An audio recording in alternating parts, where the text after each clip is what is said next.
बहुत साल पहले हरियाणा के एक छोटे से गांव धनाना में एक साधारण किसान परिवार में रामपाल सिंह नामक बालक का जन्म हुआ।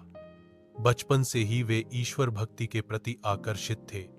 परिवार में धार्मिक वातावरण था और वे आरंभ से ही धार्मिक ग्रंथों और पूजा पाठ में रुचि लेते थे। जैसे जैसे वे बड़े हुए, समाज के नियमों और परंपराओं को गहराई से समझने लगे।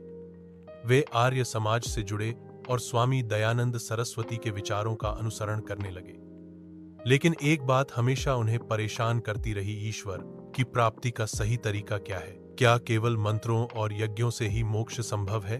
एक पुस्तक से जीवन बदल गया।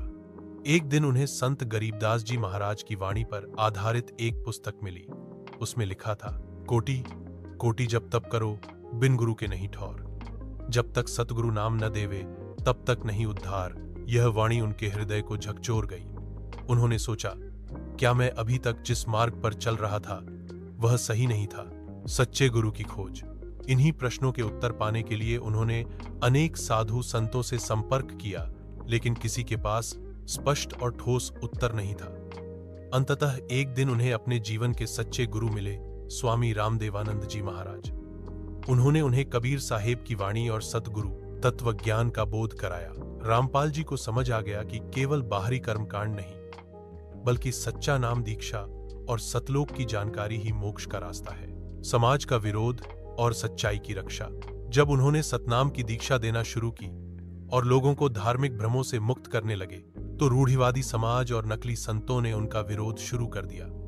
उन पर कई झूठे आरोप लगाए गए, जेल तक भेजा गया, लेकिन वे कभी डरे नहीं। उन्होंने कहा, अगर सच्चाई के लिए जेल भी जाना पड़े तो यह एक तपस्या होगी।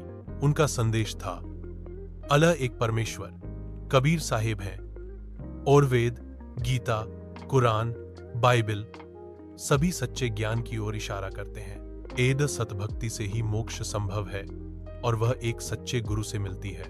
आज का प्रभाव। आज लाखों लोग उनके बताए मार्ग पर चलकर नशा, अंधविश्वास और हिंसा से मुक्त होकर एक सच्चा, सरल और संतुलित जीवन जी रहे हैं। वे संत रामपाल जी महाराज के शरण में आकर सच्चे सुख की अनुभूति कर रहे हैं। अंत में संदेश। संत रामपाल जी महाराज की कहानी हमें यह सिखाती है कि सच्चे गुरु की पहचान उनके ज्ञान और व्यवहार से होती है, ना कि चमत्कारों से।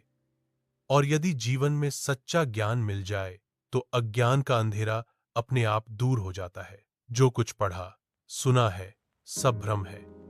जब तक स्वयं अनुभव न हो तब तक सत्य अधूरा है।